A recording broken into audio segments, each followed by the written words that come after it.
what it is. It's 2025. We're almost done with January already. Maybe we will be done when this video's out. But guys, give me a pass here. I've always wanted to make these kinds of videos, especially on how nostalgia driven I am. That's why I never, shut up about Digimon and Pokemon in the streams. And it's been a very special year for me, man. I want to take this opportunity also to thank everybody that, subbed and started watching to the channel this year. I really liked the direction where I took the channel in, man. It's one of my favorite hobbies right now. And it's been a blast streaming and talking to you guys about all sorts of gacha games during the year. Not only that, but this was a year that I kind of left my comfort zone as far as gacha gaming goes, man. Not just because I started live streaming about them or talking about them with you guys all the time, but because I actually tried to get to know the community for the games. I'll touch more on that in a little bit. So this is 2024 in gacha gaming, at least in my experience. So, on to the retrospective now. Like I said, guys, I thought it was a great year, but it honestly could not have started worse. In January 10th, Capcom released DMC Peak of Comet globally, developed by Nebula Joy. I don't really like gacha games established on like pre-existing IP. Got a little PTSD in that regard. But when it's an IP that I really love, dude, at least I gotta give it a shot. In this case, the backlash from the community was so egregious that I felt that as a DMC fan, I was actually making myself a favor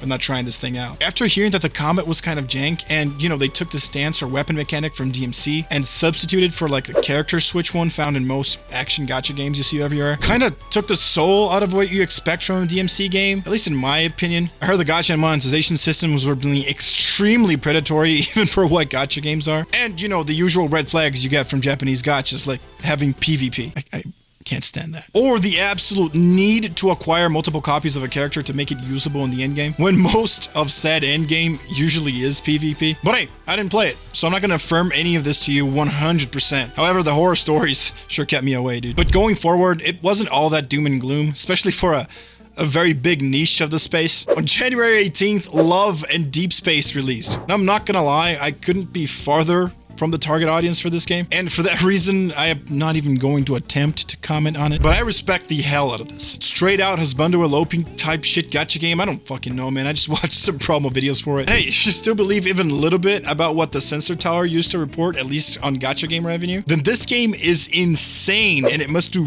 really, really well what it set out to do. Huge win for the Bishonen Love and fanbase. You guys deserve this. I really hope it beats Tears of Themis out of the water. Oh yeah, that reminds me. Speaking of Hoyoverse, as far as I know, this year it was like one of the first times, if not the first time, that one of their main gacha games actually finished an entire narrative. Honkai Impact 3rd completed their first major story arc, the Moon's origin and finality, closing our girl Kiana's chapter in this universe and leaving a bittersweet feeling in my little heart, man. Making me want her to just come out and stuff like ZZZ or HSR, man.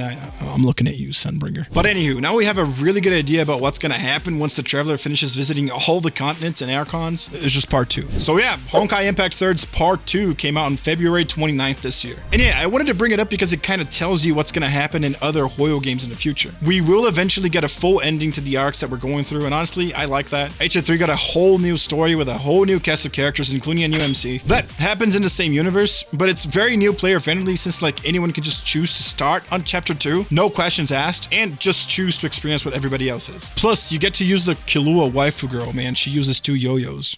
What more do you want? Continuing on, AFK Journey came out on March 27th to a lot of positive reception. And I know this is like the 3rd game I'm going to talk about that I, chose not to play, but I can't with AFK gachas, man. Seriously, supposedly you don't need to farm on them. However, when you do log in, the daily content keeps you there for a long time. That happened in every single AFK game I've ever played. Again, PTSD from Nikke. Really don't want to quit Nikke. So I gotta pick and choose, man. I'm playing like 7 gachas.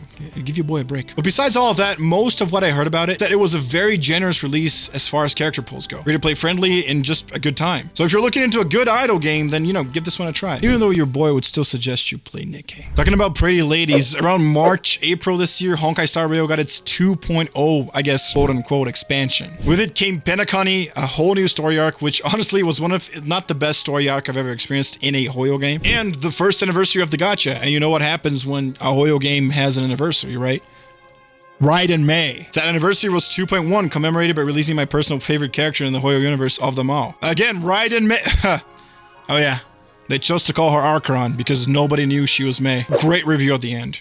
Everybody had no idea. Yeah, Himiko can be Himiko, but Mei, no siree. She's got to be called A in Genshin for some reason, because fuck you, that's why. But yeah, I'm a happy man with my Acheron and Star Rail, even though, you know, these days I don't really play her that much. Because at the end of the year, they released Rappa, and they chose to severely punish anyone who even thought about skipping on a goddamn erudition unit by making that bullshit multiple monkey boss, because it's okay, Rappa, if they don't love you, oh, make them love you. But yeah, thinking on the bright side, man, I can't wait for ZZZ's 2.1 because I'll probably be getting my grow again. In April 12th this year, I got the most intense case of blue balls I've ever experienced, and let me tell you, it's still going. Persona 5 The Phantom X by Arc Games released in China, Taiwan, Hong Kong, Macau, and South Korea, and only in those territories. And really, dude, I don't know why they did this. Like, seriously? Like, I get it. It's a safe approach. You're worried that the game is not going to do well. But there are already so many highly successful gacha games out there. Seriously, all you had to do with an IP like P5 is copy those as far as gacha mechanics go, and you should be good. And from the trailers, it seems like they did all of that no problem. Character designs look amazing, which, in my opinion, is one of the most important aspects to any gacha game. Gameplay seems to just be more P5, and, you know, I'm down for that. I don't even know, man. P5 is what broke Shin Megami Tensei to the mainstream and what put Atlas on the map. They even made it to Smash, for Pete's sake. Also, like I told you guys before, this is like the first time I've seen a gacha come out for an established IP that I know, that I actually, by watching the trailers and the videos, I had like zero preconceptions of it. Like I was totally down. Like, that problem that I had with those kinds of games are completely out the window. But yeah, you know, I'm not a fucking CEO. I don't know what goes on behind this. I don't know how much marketing research needs to be done on this, but I really don't think they had to do this. I know the biggest audience for gacha games is China and South Korea, but hey, you didn't even release it in Japan, dude. You released the game there, like, okay, it did well, now we're gonna release it in Japan? Japanese fans must be losing their minds, even worse than I am. Anyway, I'm excited for this. Maybe we'll get it like 3 years from now, I guess. At least Atlas did say they want to release it globally. Yay. And finally, we get to May. Specifically the 22nd. The highly anticipated open-world combat-focused gacha game Wuthering Waves releases by Kudo Games on that day. The Genshin Killer. So let me get this out of the way before we address the elephant in the room. Wuthering Waves had one of the best releases I've ever been a part of. I mean this genuinely. It was bugged out of hell, frames dropped, characters glitched. Hold on, man. Let me cook a little bit. Now, while I do agree that it was a mess, honestly, guys, I almost exclusively only play gacha games on PC these days, and all I have to base off my experience in it is exactly that, my own experience. So I really didn't see like 90% of the problems people were talking about. For real, the game was just fine to me. Like, any issues I had with it weren't necessarily technical. But what I mean by best releases is the amount of stuff new players got just for trying the game out. The tech issues got sorted out, man. As expected, we got a random non-limited 5-star and a 50 PD banner. We also got a non-limited 5-star selector at 80 pull pity. That is 220 less pulls than usually what Hoyoverse gives you in their new games. Think about that for a second. And we got another selector just as a sorry. No questions asked. I'll take it. Dude, I had Kocharo, Junshin, and Verena on week 1 as a free-to-play with no rerolls. That was a fun time. I always bring this up to prove a point, to prove how healthy competition is for us players, because you're explicitly going against the biggest game in the genre. You gotta do something different. Something better. And let me tell you, man, besides everything that I told you guys right now, the 100% pity on the weapon banner is just the cherry on top. And last I heard, Wuthering Waves is still going strong. 2.0 is actually what got me back into the game, and I couldn't be happier to be back, man. You guys know me. When Wedakana voices a character, I need to go back. It's Tosakarin. You can't say no to that. This goes to prove to anyone who might even have an inclination to think otherwise, that giving away tons of free, non-limited characters in the launch of your game will not put your precious billion-dollar company at risk. Far from it. And unfortunately, it shows you that the reason why Hoyoverse seems to be so stingy with their non-limited characters is just a simple fuck you to the face. Because we can. You're going to play our games anyway. I am always going to champion new and upcoming gacha games that look amazing. Competition is the best possible thing for the player base. Listen, guys, please understand, and this comes from my heart, it really does. If there's anything I want you guys to take out of this video, it's this one thing. No one should be fighting for $1 billion predatory gacha company. These companies need to be fighting for us, never the other way around. We're the consumer, and we're the only ones that can make a difference. Okay, let me get off of this soapbox and probably into another one. What I meant before about getting out of my comfort zone this year was that because I was becoming a gacha creator and I needed to be in touch with what other creators were making. I try my hardest not to watch other people's content before I make my own, as to not influence my opinion, so I can be totally honest and direct about things. That's the way that my chat knows that I am, and it's the way that I want to earn people's trust. But that only really counts for topics that I do want to talk about. Drama usually is not one of them, but dear Lord, have I seen drama in the community this year, man. Now, I don't know if it was always there, probably was, but because this was the year that I actually tried to get involved with the community, maybe that's why it appeared so much in all kinds of manners. From the entitlement that some players usually get, you know, feeling that they should be the only motherfucker getting praised in an entire community that we saw in the beginning of the year, to the end of the year where even apparent racism, or at least extreme generalizing, was happening and made many people go at each other's throats. The one drama that I feel I really need to talk about in this video, which was to me one of the biggest things of the year, and that's why I'm putting here in the first place, is the juvenile squabble between Wuthering Waves players and Genshin Impact players. There's a reason why everybody was comparing this to Digimon vs. Pokemon. Mainly because it brought back PTSD from 4th grade to a lot of people. Pretty sure I'm not the only one in that. You know, I didn't understand this stupid fight back then. I just watched and consumed both Digimon and Pokemon like crazy. I certainly don't understand this shit now. Wuthering Waves was not going to kill Genshin Impact. Honestly, it's almost impossible to kill that game. It seems to have such a loyal player base that no matter what it puts out, it's always going to be there. I call that the Pokemon syndrome. And on the other hand, Wuthering Waves for sure was not going to be dead on arrival, and we've proved that right. Again, guys, give things a try. Play everything. You're not married to a game. And don't let any predatory gacha company make you think otherwise. Play Genshin, play Wuwa, give constructive criticism to both. Both can do better, and you deserve them to be better. And then just choose the one you like the most, and boom, done. Zero need to attack anyone or demonize people for playing something else, or criticizing something you like. It's just an opinion, dude. Or maybe do the right thing and just quit gacha games. That's probably what you should do, but hey, let's keep that on the down low. Whew, enough drama. Okay, let's keep going. Retrospective. A month later, Zenless Zone 0 came out, and that was big. Released by none other than Hoyoverse. And let me be real with you, I had way more fun with this game than I thought I would. Getting rid of the TVs on main scenario, the quick-paced battle system, I'll do a full video on ZZZ in the future. It's been like the main focus of my channel. You guys know that. It's by no means the perfect game, but it sure as hell got me. It became my main gacha. And it got some things right that at least I had not seen in gacha games for a while. Mainly some of the in-game modes. But again, I'll make a full video about that. For now, suffice it to say it had the boom anyone would expect from a Hoyo game. I just didn't think it would become one of my main gachas, or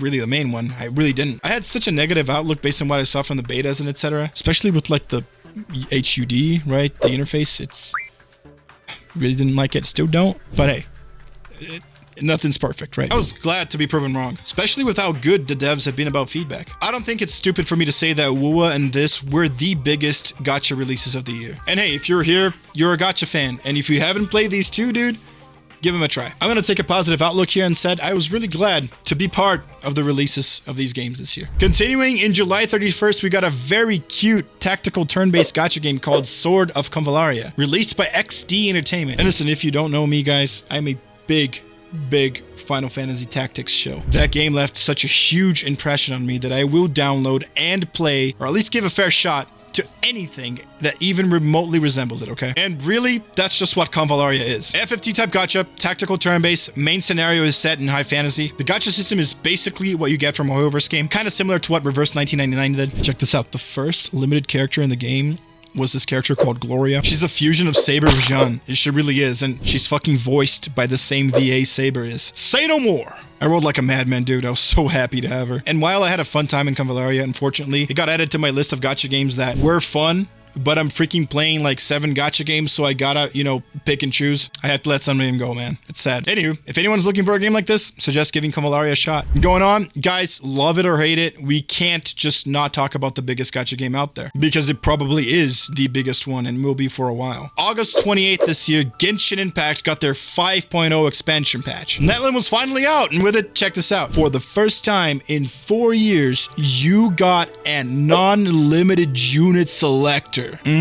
I wonder why they finally did it. No, seriously, trust me. This would not have happened if Wuthering Waves didn't exist. Blessings of competition. But that aside, the new 55-45 system, the new traversal mechanics, I felt like Genshin Impact was getting some W's here. Even though the fun new traversers were locked behind limited characters, at least it's something. I was this close to re-downloading the game. Especially when they said that I could just skip all the other stories and just get into whatever was going on right now. But nobody could give me a straight answer on whether Mavuika really is Himiko in this universe or not. So my main drive to coming back, I just didn't know. You know, some shit about mistranslations of Murata or whatever. I don't know, man. Recently, chat told me it really isn't. Like, she really is not, you know, this universe's Himiko. Other people, like, swear by the another thing. I don't know, dude.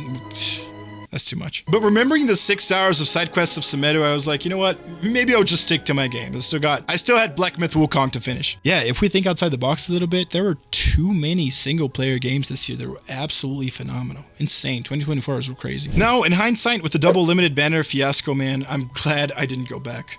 Don't support this, guys. Also, during this time, there was a supposed boycott since the Natlan characters don't really represent well the deities that they're based off. And listen, I agree.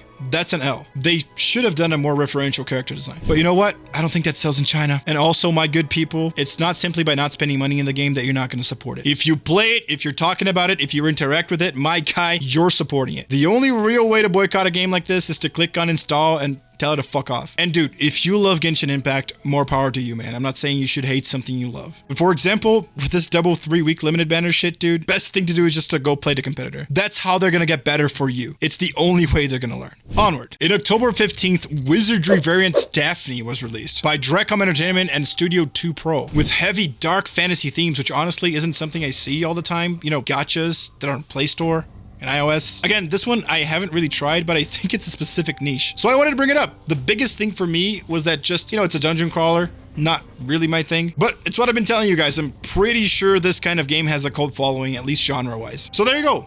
And also, it's part of an established universe called Wizardry, so if you are into that universe and you didn't know they put out a gacha game, maybe it's time to get into it. At least that seems like a green flag on whether the scenario narrative is good or not. Going up, October 31st was one hell of a day for Nikke. And since we're talking about cool updates in gacha games, dude, let me tell you, I loved this one. But I'm not choosing to bring up Nikke here just because I want to tell you guys that it was a cool event. I mean, the half anniversary and anniversaries are always insane. But because I've never said this on the channel, and I think it kind of needs to be said, not that I feel Shift Up or any multi-million-dollar gacha gaming company needs my defending. Honestly, I don't really like doing that. But because I feel that some people might be sleeping on Nikke and they're missing out on an extremely cool experience that they would really love, maybe just because there's a lot of ass in it. Guys, sex sells, absolutely. And I'm not going to say here that Nikke doesn't know exactly what they're doing with their character designs. The way these characters' animations play during the battle, you guys know what I'm talking about, and you know exactly what they're trying to pull here. It's just a simple gameplay look, it's an AFK gacha model, and you know, like we were talking about, even in said gameplay, the fan service is extreme. Again, I'm not gonna deny it's the biggest factor in why people get onto it. What I want to tell you guys is my honest to God opinion about something else the game has to offer. And you can ask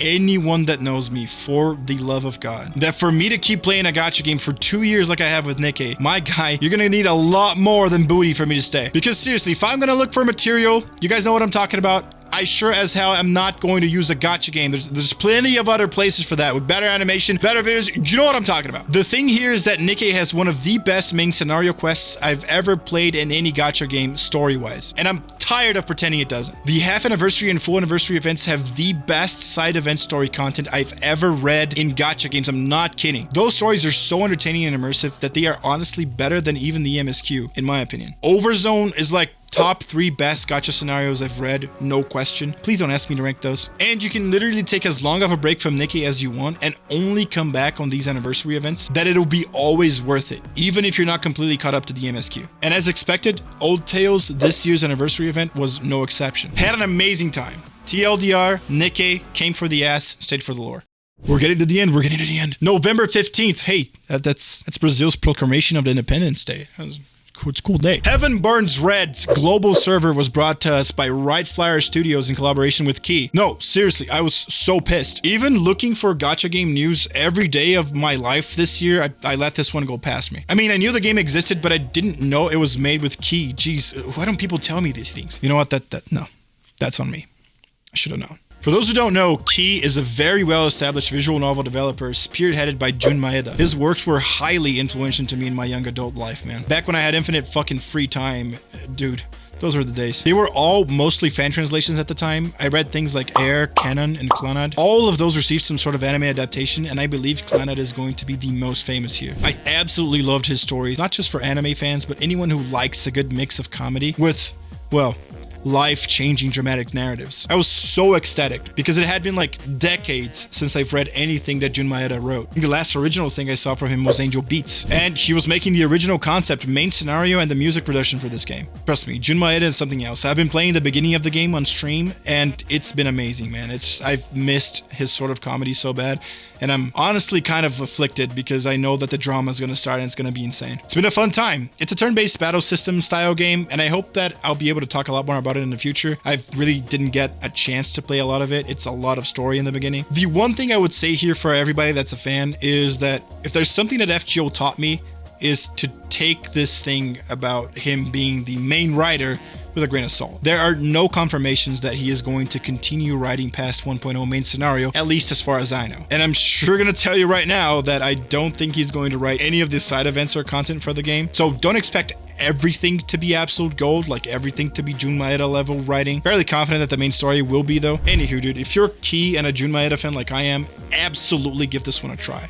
Play it for the lore. That's gonna be the highest reason to play it anyways. We're now in December, and two big games came out in the beginning of the month, literally in the first week. Days 3 to 5, we got Girls Frontline 2 EXILIUM, and this one I did play on launch, and I'm currently playing too. The reason why I say 3-5 is because it's published differently around the world, so depending on where you're from, you might have gotten this a little bit later. No, we're still fairly new in the game, but I've been having a lot of fun. The daily quest system is very respectful of your time, which is one of the greatest things a gacha game could have. I wish that action gacha games understood that skipping mindless daily content isn't going to make your players quit the game. The gacha system is basically a Hoyo system, also including the weapons. So in that regard, Wuwa still beats most of these Chinese gachas as far as weapon banner goes. The gameplay loop is literally XCOM with waifus, and honestly, that comes from what people told me. I've never really played XCOM, but I've been liking this game, and honestly, I'm interested. I appreciate it a lot. The main character has voice lines and an actual personality. Personally, I always prefer that, which was a huge W in ZZZ2. And you know, the Nikke type event was really cute. So yeah, if you guys want XCOM with waifus, or you guys like feet, this is proving to be a good one. Whether I keep playing it, it really depends on how the character check gets bad in the end game or not. But I'm going to be optimistic and say it's probably going to be good. During the same week, also on the 5th, Infinity Nikki came out. Now, again, furthest possible target audience for this. I will say though, it is a niche game, like most of these. But you know what? Maybe it's a niche we like, man. Maybe it's a niche I like. You know, since I like working on glams and Final Fantasy so much. And maybe I'm really not that far from the target audience. Would you download this again? And I think we're done. Infinity Nikki and EXILIUM closed off the year for us, and what a year it was, dude. Again, I want to thank every single one of you guys that subscribed, that watched my videos this year, that gave my new type of content a shot. I am very, very glad that I've been getting comments about how, you know, the pre-farm guides have been helping you guys out in ZZZ. I also want to especially thank my chat, everybody that's with me on my live streams. You guys are awesome. Again, could not have made it here, could not have had the happiness and the good times that I had this year with Gacha Gaming if you guys weren't there. It's been a blast, and I could not be more happy with the direction that I chose to take. Because even though we're focusing on Gacha and with all the predatory things that happen in these games, we are trying to make it better. We're trying to show them that we're not going to just put up with anything they put out. I say this all the time, man. Being from Brazil, a place where people just don't have the means or the money to be able to access or pay for actual retail single player experiences, these games being free to play are absolutely phenomenal and give people who have less a chance of experiencing 30, 60 hours of content for free. We just gotta be smart about how we handle the gacha. I am very excited for next year with games like Ananta, Promilia, NTE, and even Enfield on the horizon. And even other games that are kind of in a similar sphere like Light of Motoran. Definitely gonna check that one out too. But yeah, even though it's late, Happy New Year to every single one of you watching this. Don't spend money in gacha games. If you do, just remember to spend responsibly, man, and spend on the games that you want to thrive. Watch out with the financial decisions. Thank you again for watching, and if I left any game from this experience that you guys felt like, you know, I was remiss in not talking about, please comment down below and let's talk about it there. Let's have a discussion. If you liked the video, please like and subscribe. It really helps out the channel, especially since we're kind of new. Or if you want to ask your boy anything directly, then I stream on Tuesdays, Wednesdays, and Thursdays. Gacha gaming content. Just come up and talk to you, boy. And that's it. Happy New Year again. Hope to see you guys in the next video. This has been your boy Ktsu, signing out.